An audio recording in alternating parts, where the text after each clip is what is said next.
Biofriendly Podcast. It's the Biofriendly Podcast. Like that's the podcast today. Today's podcast is where should Bill and Ted have gone for Face the Music? I'm breaking my microphone as we're... Yes, like should they have escaped into the infinity of molecular smallness or something? Yeah, should they have gone into the quantum realm? Yes, exactly. I guess Ant-Man already did that. Hey, Jacob. Hey. Should we just sit here after a heavy sigh for like a good song? It was a good luck. I think the audience loves it. They love when we just sit around and we sigh. Hi, Noel. Hi, Jacob. You know, the weather outside is frightful. Exactly. You beat me to it because frightful. By the way, why is that supposed to be that the song lyric is supposed to be like it's blizzarding and snowing and that's why it's frightful? Do you think that's why? Yes. Okay. So it's frightful because if you go out there, you'll die of being covered in snow. Okay. Well, the opposite is true here. I am so happy that the temperature has dropped. Yeah, I mean, the weather outside in when the weather gets frightful in California, it's perfect. Yeah, exactly. That's a good way of looking at it. It is beautiful outside, and the season has arrived. Our difficulty in California is not cold. For other areas, it is, right? In California, the difficulty is actually heat. Right. That is where it gets a little bit... uncomfortable. Right. And we don't have to deal with it for that long. I say California, that's not fair because parts of California Southern don't. California. Because it's such a big state. Right. Los Angeles. Yes, Los Angeles. San Diego. San Diego, yeah. But San Diego's more moderate because it's they're near the water. To the water. Yeah. So it's just us. Yeah. But anyway, it is frightfully beautiful. It is gorgeous. It truly, as soon as that switch happens, and I know it's always right around Halloween, it is magic. It is, man. It gets to like bouncing at nighttime into the high 40s. Yeah. And then daytime you get to like the high 60s. Yeah. And there's just enough crispness that the world is beautiful, yeah. and it's cold enough that all of those NOx emissions don't form ozone and create smog. Exactly. So so your sky is clear. Yeah, it's beautiful. We get some rain now and again, which helps also to and make then things a little bit greener. Rain makes snow on the top of our mountains, and we can see snow from our window here. Yeah. We can see over there on Mount Baldy. There's some beautiful snow-capped mountains. Yeah. So anyway, it just puts you in a good mood, I think. Well, we've decided that because it is a transition year for America. Right. There's stuff that's happened. Apparently, now I'm gonna go ahead and say that no one has conceded defeat yet, and there's still up in the air, but there's still no electoral college call, but right. it does appear as if there's going to be a transition. Yes. That while that's happening, the thing to do is start celebrating Christmas early. Absolutely. We declared this last week. We said the thing that we need right now is to get those decorations out early. Yeah. Turn on that Bing Crosby now. Yes. And get celebrating. Well, because it does one of two things. If your candidate lost, it gives you a nice distraction to be like, look, all right, life's got to go on, right? And if your candidate won, it's like an additional way to be like, hey, let's enjoy it. Let's be happy. It's the holiday season. It's the holiday season. What's the thing? Gross schmoopsy do or something. Hippity pop and zoobity dop. And listen, my clock. Gibberish was so much more acceptable in popular songs. I want to bring it back. Why don't they gibberish all the time? We need gibberish. We need more gibberish. All day. I don't know how much of our pre-discussion got recorded, but we were talking about how Bill and Ted's and Pee-wee's Big Adventure weren't weird enough. Yeah, the sequels, the ones that they made now. I enjoyed both. Yeah, had fun, but they weren't weird enough, right? Because the '80s were so weird. The '80s and '90s were a weird time, and people took really bizarre choices in their movies back then. And then it's just like music used to be. You could just that should be a hit. It should be a hit. That should be a radio smash hit. Yeah. We need to get Billie Eilish and Noel in the collaborating. 80s, if you had a sponge and a tomato talking to each other singing that song, it would have been gold. A hit. Absolute hit. Yeah. I think that, I'll get off this tangent soon, but I think that that's the disappearance of MTV a little bit. MTV was weird. MTV was weird. Like in its heyday, it was weird. Before it became reality. Yeah, before it became, TRL and all the reality TV's nonsense. But it was weird for a while. There was claymation videos. There was animated shows. It was kind of an upside down TV show. And I think it kind of, all the young people during that era were I like weird. Dire Straits was their first video, right? Total. One of them. The first video was Video Killed the Radio Star. Okay, that's the first one they ever showed. They ever aired. Okay. But Dire Straits... Money for nothing. Yeah. Absolutely. Chicks for Free. Chicks for Free. The one that was the 8-bit characters. Yeah. That's, super weird. that was the kind of oddness that gave you, that let you know what was to come, really, on MTV. And I think that's why a lot of media, music, movies in that era was just like, I don't know what I'm doing. Well, yeah, they did interesting things, didn't they? Like Aha's Take on Me. What an interesting video that was. That video used to, this really is telling of my personality. I used to tear up as a kid when he was trying to break through. Yes, and he couldn't get out. Couldn't get out. Yeah, and she was stuck on one side, he was stuck on the other, and they were never going to find love. But they did find love in the end. I love that song.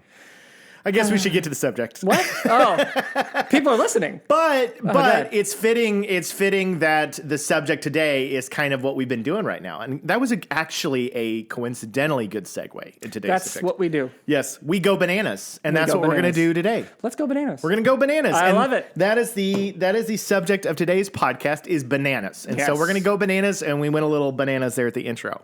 So this is a good topic. Yeah, I'm excited because Noel had mentioned this to me on the podcast a couple weeks ago. I think he said we should do a whole episode on bananas. And you know what? For once in your life. For once in my life? You were right. For once in my life, I was right about bananas. You were right. Because it is fascinating. And while I was doing research, I was learning a bunch of stuff that I bet a lot of you didn't know about bananas.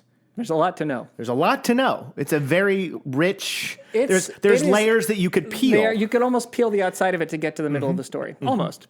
Almost. Yeah, but you have to wait for it to be ripe. That's true. Yes. And which according to the Chiquita banana commercial, the first ever one from the 1950s, is when you start to see a couple brown spots. That's when you know. Really? That's what they used to advertise? That's what the Chiquita banana lady used to say. I don't trust her one bit. No, after the way she treated bananas. Right. After the way she treated the Grand Michel.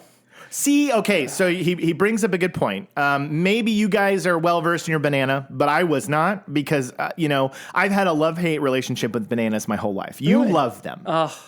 You love them. So much flavor. Yes. So much goodness. Yes, and I agree with you, but I have always struggled because as a child, my older brother hated them. He was like, no bananas. Right. And so because he was my older brother, I was like, he's cool. He's cool. He must be right. Bananas must suck. Yeah. And then I had a banana. I was like, oh, it's good. I like it, but don't tell Joel. And then you occasionally have a bad banana, and that's the thing about bananas is you can really roll the dice. You can it can be too ripe, it can be too unripe, and it can be bad. Well, okay. Yeah. I mean, I don't want to jump ahead of the way you want to go, the angle you want to go with, but I've got many angles. But bananas, if you travel to tropical places where they grow naturally and where there's different kinds of bananas, man, other bananas are better. Yeah. Yeah. Like we're getting the banana we get because it can survive transportation from tropical regions. So that's to Noel's point. He mentioned the Gros Michel, which when I first read it, I had to look up how it was pronounced because it was a Gros. So I thought it was the Gros Michel. Right. No. But it's the Gros Michel. Or the Big Mike. The Big Mike. Yeah. I'm so glad you knew that because it said it's also referred to as the Big Mike. And I was like, that's what's French for Big Mike. That's what it is. Yeah. So from now on, I'm going to call your brother Banana. Yeah, call him Gros Michel. Gros Michel. So, because his brother's name is Mike and he's very big. Yeah. But yeah, so for those of you who didn't know, for the longest time, that was the primary banana in the United States specifically and probably globally. It was globally. Yeah, yes. And it was sweeter and bigger and had a good, skin, protective skin. It lasted longer. Longer. It was all in every way a better banana. It was like... And now, and I'm going to maybe I'll get some arguments about this, but I think that you would say it's like if you go from the level of hamburger that's like an In-N-Out double, sure, or like a Five Guys, like a really good burger. not the greatest burger that you could get, but a good burger. Yeah, it's as if all of those disappeared from Earth. Yeah, and we replaced it with the Big Mac. Right. Which, again, nothing wrong. I mean, the Big Mac's fine. It has its place. Big Mac's fine. Yeah. Sometimes you like a Big Mac, but it's, and if you don't have a discerning... if you don't have discerning taste buds, you probably wouldn't even necessarily know. This is the way it's described to me anyway. You're right. Because I've never had a Grand Michel. None of us have. Although you actually can find them, You can still find them? where they natively started. You can get one. They have different names, and I can look those up for you if you want.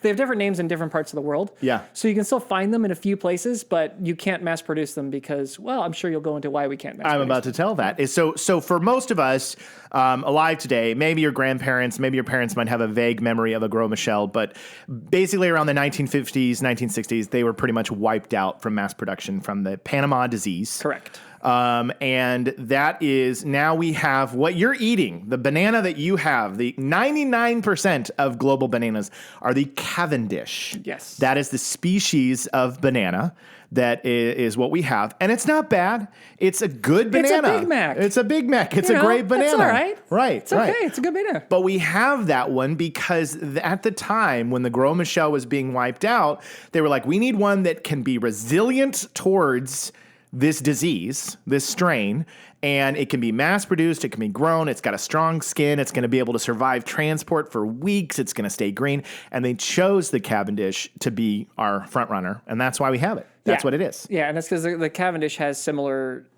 parentage. Like they have the same. One of the parents is the same. Yes. Right, but the other is not. Right. Right. And that's why they have some similar traits. Yeah. Traits. And this was I didn't get into this as much, and I don't think we necessarily need to go into it in the podcast, or if you know about it, but it's how bananas grown. You know, there's 1,000 banana varieties around the world. Yeah. But most of them have seeds and, you know, are there's different edibility levels of them and whatnot. But the reason why our bananas are seedless is they've been bred that way to not have seeds, which makes it harder to mass. I mean, about 7,000 years ago, they stared messing with breeding bananas, so that you could have a banana that was tasty, that would last, but that was infertile. Because this is the reason we're in trouble. Do you want me to go into it? Jump into it because we are in trouble with the Cavendish. That's why we're going bananas. That's why we're going bananas. Mm-hmm. The reason we're in trouble is when you breed a banana that has no seeds, that means it's infertile. Yeah. It can't make new trees, right? Yeah. So bananas that produce seeds, they create new trees. And those new trees can adapt to different viruses, different bacteria, different pathogens. I think they can survive. Like they do what humans do, which is they change and they survive because they're not genetically the same as what it was before. Yeah. But when you have a seedless banana, which we all love and adore. That's how we have them. We don't eat bananas and go. And then spit out the seeds, right? So if you have that, the only way to do it is to splice a bit of the tree off and then plant it. Yeah. And then you make, so it's the same tree. So literally every single Cavendish banana comes from the same tree. It's just that same tree has been spliced and planted somewhere else. Wow. Holy moly. Yeah. So like it started, like this was a tree that was brought to the I have the guy's name. Devonshire. I have the guy's name. This is very worthy. I think it's the Duke of Devonshire. Yes, and this is very worthy of some serious Attenborough voice right here with this description. Right, okay. This is good. Okay. Back in the 1800s. It's likely that every single banana you've ever eaten derives from a handful of plants raised in an English greenhouse in 1834 by William Cavendish, the 6th Duke of Devonshire. No, you know it's classic about this reporting of the whole thing is it wasn't actually William Devonshire who did it. He just got the credit. Took credit. That bastard. Of course, that is every historical thing. It's always somebody else behind the person who got credit for it. It was somebody else. It was the Sherpa, right? Everyone talks about Edmund Hillary, but no one talks about Tenzing Norgay.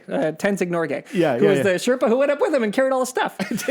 Anyways, but go on. Yes, it was named after him. Yes, it was his property. Right. Yes, it was grown on his land and with his permission, but it was done by his groundskeeper, who was like a nut for different kinds of exotic species. Yeah. His groundskeeper is the one who deserves the credit. Who really deserves that name for figuring that out. But he named it after his boss. Yeah. Right. So Cavendish, which was the Duke of Devonshire. So we should name the plague that's wiping out the Cavendish after the guy who was the groundskeeper, so he can be like, this is what I get for not naming it the Charlie. The Charlie. Yeah, so I don't know if his name was Charlie. Yeah, Charlie, we hope you're listening. Yeah. Anyway. But anyways, yeah. So no. So you just once you had one that was able to survive in those conditions in a greenhouse in England, he's like, okay, now we can get more of these in more places, and so off they sent, and so they're all. And the same thing, by the way, happened with the Grand Michel. Yes. Like that is a seedless banana that was from the same flipping tree. Yeah. Yeah. So that's what's complicated about bananas is that I think they're the number one. I think the stat is it's the number one fruit in the world. Yeah. I mean, I think they outsell every other fruit type. But it's complicated because when you cultivate a crop like that, when you do it the specific way we do bananas, it's risky in the long run because of disease, because of what's it called? It's I can't remember. It's a type of, it's in here somewhere and I'll find it, but it's the type of farming. The way to farm, yeah.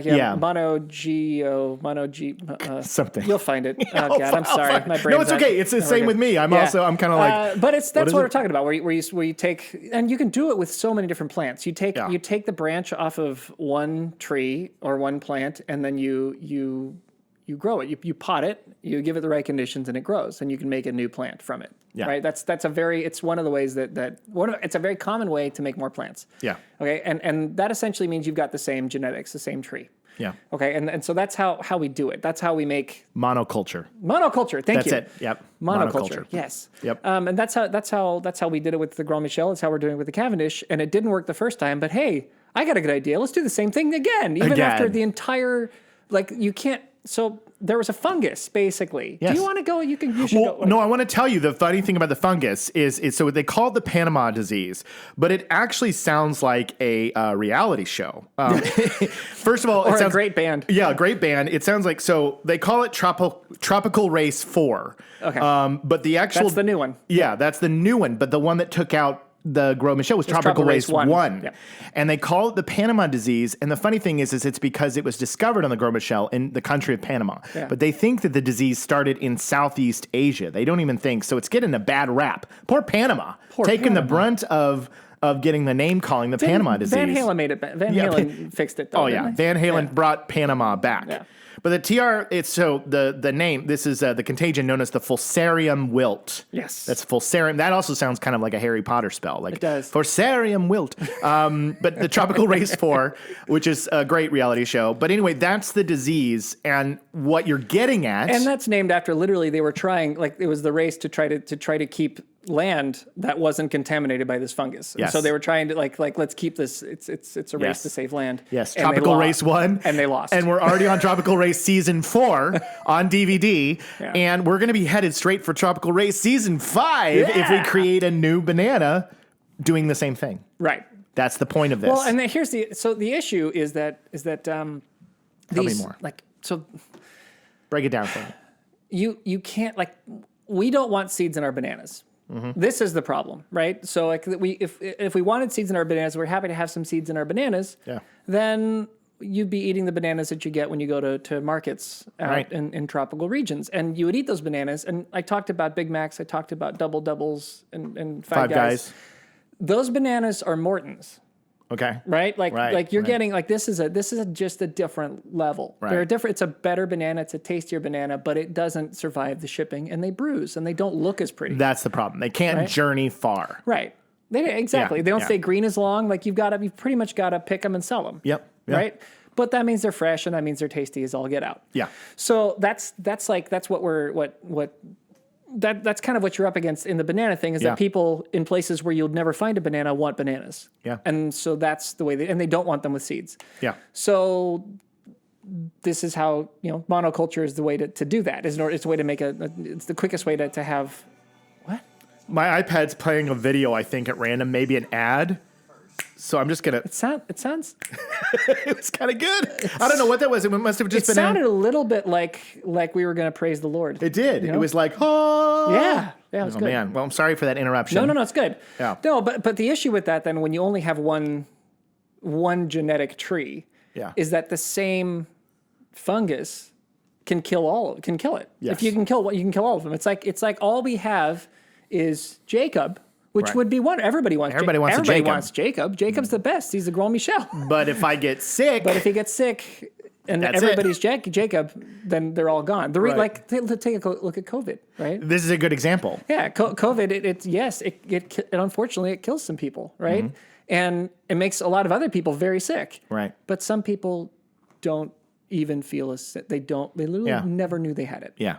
So that's because we're genetically diverse. Right. We have a lot of different genes, a lot of different people all over the planet. And right? people are like bananas. People are like bananas. And bananas are like people. And I think that we should remember that before you eat your next banana. Remember that the banana you're about to eat is a person. If you've learned nothing on this show, You learned nothing. we want you to learn that. Vegans are just like, throwing them at the wall. Like, now what do we eat? What am I supposed to eat? Everything you eat is alive. Yeah, well, that's unfortunately true. Yeah, it is true. But where were we? We were talking about that if you have diseases for the one type of banana. The same thing applies to bananas. Yeah. If it was a bunch of different banana trees that were bred the same way, which, by the way, the guy at Cavendish has no idea. Right. Because he got a sample of a tree. Right. From what I think they said was like Mali or something like that. Yeah, I think you're right. I think even then it came from China originally, but someone else had bred trees together in order to make this particular version of a tree, and then they just kept splicing that tree over and over and over and over and over. Nobody was keeping great records back then. Over and over and over and over. Nobody was, like, hey Siri, where did I get this tree from? It was like I don't know. It's from some guy on a ship from a farm, from other place in the world. You know exactly, no idea. Right. Well, now whereas if it had happened in nature and you just had a bunch of these two types of trees together in a jungle, and those trees just were making replicas of themselves, but also random replicas of Cavendish bananas. Yeah. Then those different replicas would have different genetic property. They would have been diverse. And then they'd survive it. Yeah. But you can't grow a farm that way because then you've got a bunch of trees around the place that have fruit you can't use, and that's not profitable, ladies and gentlemen. Yeah, and that's probably why. I mean, I didn't dig in enough to even back any of this up, but there's so many varieties of apples. Yes. There's so many. So that's why apples are kind of like staying strong, because if you're farming apples, you're really going to have a lot of diverse aspects to how they're coming up, the seeds, the type, the flavors. It's just the genetic. It's more. Well, random. Look at the advantage you get with an apple, right? People don't eat the core. Yeah, it's true. And the core is where the seeds are. Core. So it just comes right back to you. If only bananas had all their seeds in that little nub at the end that nobody will eat. That nobody wants. Which is perfectly a the good part of nub. I know. Which is a perfectly fine part of a banana. I know. But it's pure poison, obviously. I know. Yeah. But that little part of a banana, if they could create a banana that only had seeds there, then we'd be problem solved. It's problem solved. It is funny how picky I know I am about bananas. When you open one up and it has one little brown spot, like I'll break off not only where the brown spot is, but maybe like an inch close to it, because it's like neighboring to it's it. Cancerous. And I'm like, whereas like it's probably not even that bad at all. It's probably just fine. But awesome. It is funny. But this is so. But it's happening again, I think, is the point that we should say. There is a little bit of the bummer run is that Cavendish is at risk. Yeah. They're at risk. Yeah. And there's a good chance that within our lifetime, we will see the Cavendish go away and just not exist anymore. Right. And you can already see kind of, if you notice in the stores, that you get these green bananas that go yellow and then brown really quick. Really quick. I mean, we're already getting some failure in some attempts to replace this banana. Yeah. So, and look, they're going to keep working on it. There's apparently in Australia, they have a genetically modified version that is a Cavendish that completely is resistant to this fungus and will survive it. But it's genetically modified, and that means it has to go through all the testing that you have to go through when you genetically modify something. To make sure that you don't eat something and your head turns blue. Right. That's a topic, by the way. We should say genetically modified. Yeah, because that would be fun. We can come up with another love canal analogy to explain genetic modification. I am all about the love canal analogies. So Canalogies. Oh my God! Hashtag Canalogies. Yeah. But we should go into that one time. But obviously GMOs get a real bad name. They do. Sometimes for good reason. Right. But that's kind of the best hope we have for an answer. Because apart from that, there are some breeding things that they're trying to do in order to create something that will work, that they can continue to do the same dang thing with. Right. But at some point, I think that if we could do it, if we could just learn to sort of appreciate other types of bananas, then they probably could make a banana that has seeds that would just grow normally that we would eat. I think so. I think so. We always like to give the audience kind of a lot of this when you hear about the Cavendish, the banana is going to be gone. A lot of these articles, they're framing it with this fear and this like, oh, it's all going to be gone. It's going to be, what are we going to do? We're not going to have bananas left. And I think that we want to always leave you with an uplifting feeling, which is there are scientists that are working on ways that we can come up with a new banana. But one thing that we can do is to start to explore maybe some of the local flavors and fruits and maybe a banana that isn't quite what you're used to kind of diversify how we make bananas. I mean, they grow perfectly well in Latin American jungles. Yeah. I mean, so they're not that far away. Yeah. For other types of bananas. I mean, you can grow pretty much anything. Yeah. I actually have a banana tree in my backyard, but it won't yield bananas. Yeah, that's part of the environment. That's an environment problem. Yeah, so that's the funny thing. So we just moved into this new house, and they have a banana tree in the backyard, and the previous owners were just saying it's never yielded a banana. Yeah, we have one in our front yard. You do? Yeah, well, no, I mean they don't. A lot of them struggle to grow bananas here because it's not the right climate. It's not the right climate. It gets too dry. Yeah. But for our audience, there are people working on. One of the funny things that I read, I would open this up, but ads will play or something. But I remember reading that it said that they were like, and they have found a banana from Madagascar that they think they can splice with a Cavendish or whatever. And that banana is inedible. And I was like, it was so funny that the other thing that they were going to mash up with it was a banana that people would eat and just be like, this is disgusting. Yeah. But they're all not going to be that bad. There's going to be places that you're going to have something that has a different flavor than what you're used to. But I would imagine there's got to be farmers markets and places in every city that has bananas that are wacky. If you go into Southeast Asia, and even parts of Australia, and you get up to like the places where there's some slick jungles going on, and where bananas came from in the first place, you like, there are inedible bananas. That's true, but. Oh man, there's 1,000 varieties. There are bananas that are better. They are better. They are better. They taste better. They're better. Build a better banana. Build a better banana. They're better bananas. Yeah. But like, look, when you travel to different places, you get all sorts of different foods you can't necessarily get somewhere else because you can't produce them, right? Yeah. So that's also part of what I think that we could, you could look at is like, look, if we do somehow, or if we are unable to figure out a way to make the Cavendish work, it's like, well, see the world and enjoy a better banana when you go there. Yeah. Yeah. Agreed. That's a way to think about it. I don't think it's going to go that way. I think that there's too much money in the banana business. There's corruption in the banana business. As they say in Arrested Development, there's always money in the banana stand. There's always money in the banana stand. People love bananas. They do. There's, big banana. I like them occasionally. Not as much as you, but big banana. You can't stop big banana. Can't stop big banana. Well, the biggest thing I've learned since becoming more of an environmentalist and getting into Painless Green and the Biofriendly podcast, I've learned that growing up as an American but in the world that we lived in, all the things that I was given as food didn't necessarily look the way that I thought they did. Right. Like eggs, potatoes, bananas. Like I keep learning that they bleached all my eggs. Yeah. The potato there's thousands of potato varieties. They're not all the same, brown circle. Yep. And you go you realize again with bananas. Do you know they don't come mashed? They don't come mashed. They don't come as fries either. I can't believe it. But that is the thing that I think is so fascinating is that we've been taught that everything is exactly the same and predictable. Like you open it up and you go, it's the same thing. But the truth is nature is ever changing and it's better that it looks different. Yeah. Every time. Well, if you take the risk and you try something when you're out and about or you're somewhere else, you try something that looks like the Ugly Fruit Club. I think. There is an Ugly Fruit Club. We've talked about them on here. Yeah. So like that's you do it. Just do it. Just give it a try because you'll find like, oh wow, that's really good. Like you because look, nature is perfect. Look at eggs. Nature is perfect. Look at eggs. No, but this is one of those things that when we talked about bananas, I thought, what are we going to talk about with bananas?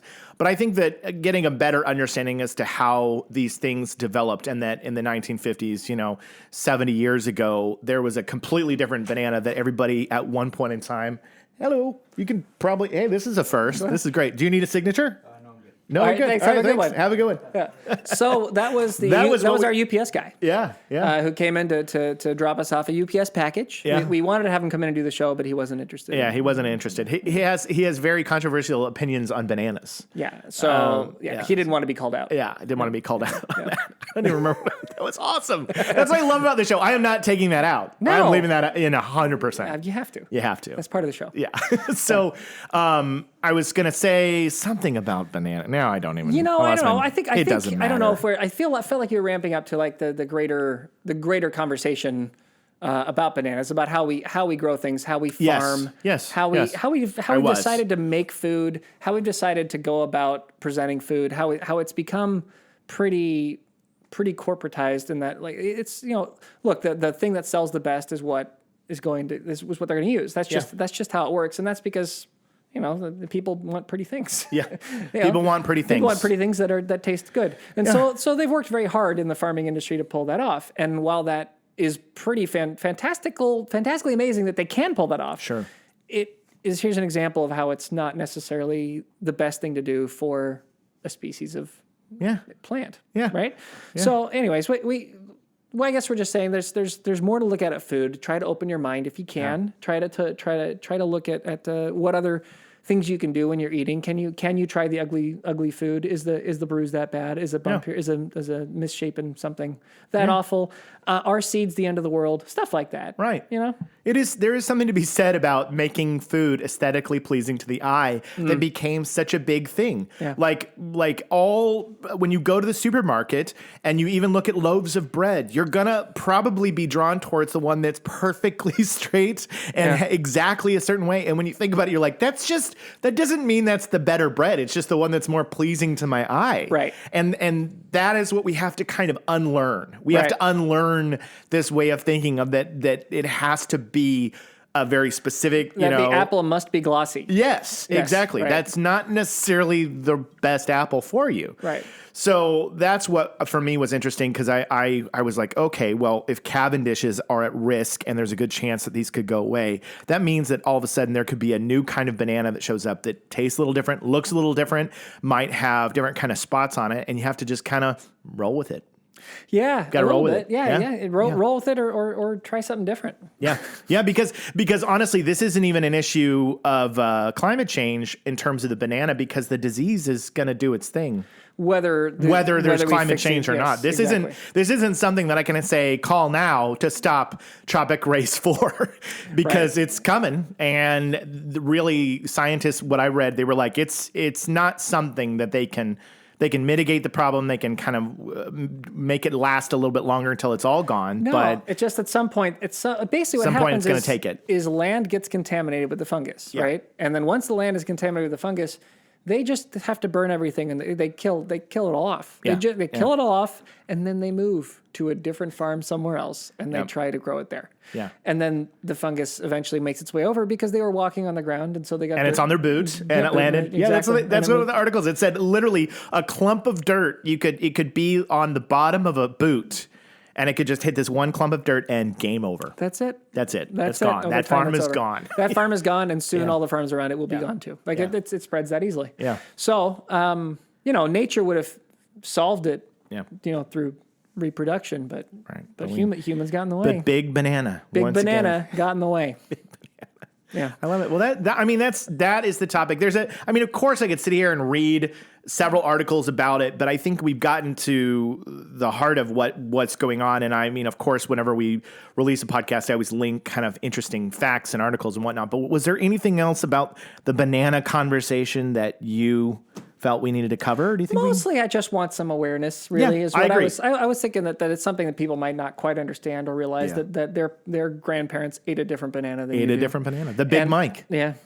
And that you're now eating a banana that is different than what your grandchildren will eat. Yeah. And that we could do something about that by being a little less obsessive about how our food looks, and a little less obsessive about things like seeds. Yeah. It's a good point. Yeah. It's a good point. It's a smart man. You should listen to him. But I think that now you can at least know that was really nice of you.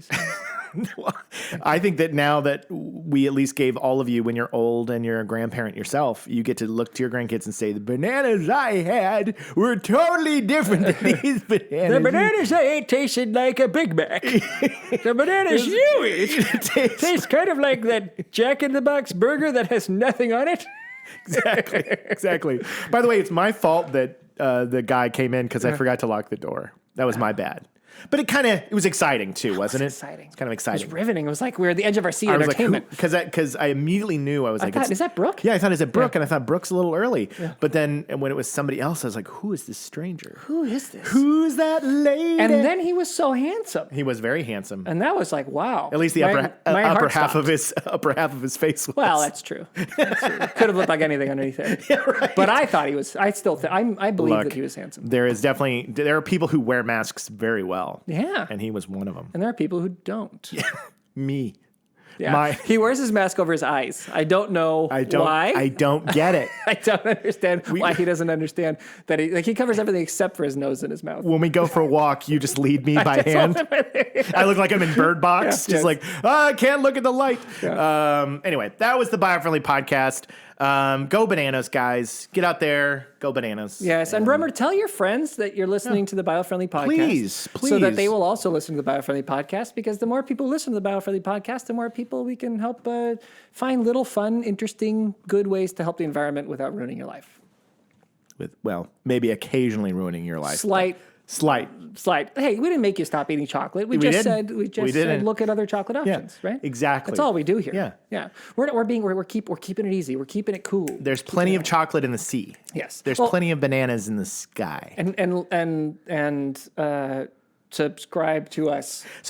Well, we have first of all the Painless Green, which kind of cool. We keep getting more and more. Keeps growing, baby. It keeps growing. Come to the Painless Green. Come to Painless Green on Facebook. It's growing up, folks. A Facebook group, and it's the raddest place on the internet. We post some hilarious stuff on there too. It's a good time and a great conversation, and you get to know us by going to the Painless Green. You do. You can talk to us directly. Yeah. And so Painless Green. Go to the Painless Green, which is on Facebook. So go to Facebook and search for the Painless Green Facebook group, and you will find us. Follow us on Biofriendly Planet, which is Planet. So we have Biofriendly Planet, which Instagram. Our Instagram is Biofriendly Planet. We have Biofriendly Blog on Twitter and Biofriendly One on Twitter. We have two. Yes, so you can follow one or the other. So Biofriendly One is our corporate account. For more business. Although we'll see, we may clean that up a little bit. We'll figure. We'll figure. We're exploring. We're gonna figure out what the heck to do with Twitter's tough because we can't get Biofriendly Planet, and it's so frustrating. I know it is because they won't give us those 2 dang letters. I petition 2 more letters. 2 more letters. Oh, and subscribe to iTunes. Subscribe to iTunes, Spotify. Does Amazon do subscriptions? Amazon, yes. Amazon. We're on Amazon now. We're pretty much anywhere. If you whatever type in service you use, subscribe and tell your friends.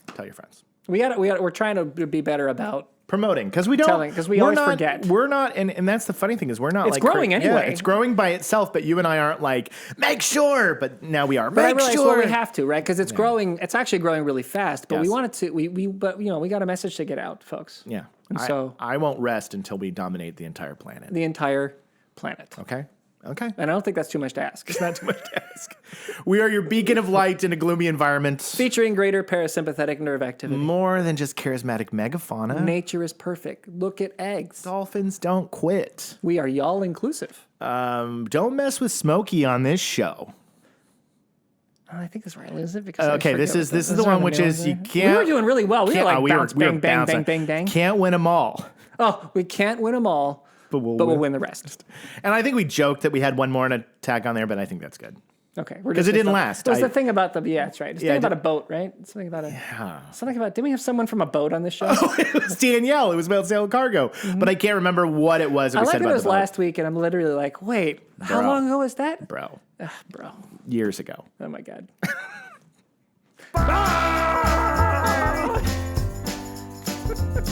It's the Biofriendly Podcast. It's the Biofriendly Podcast.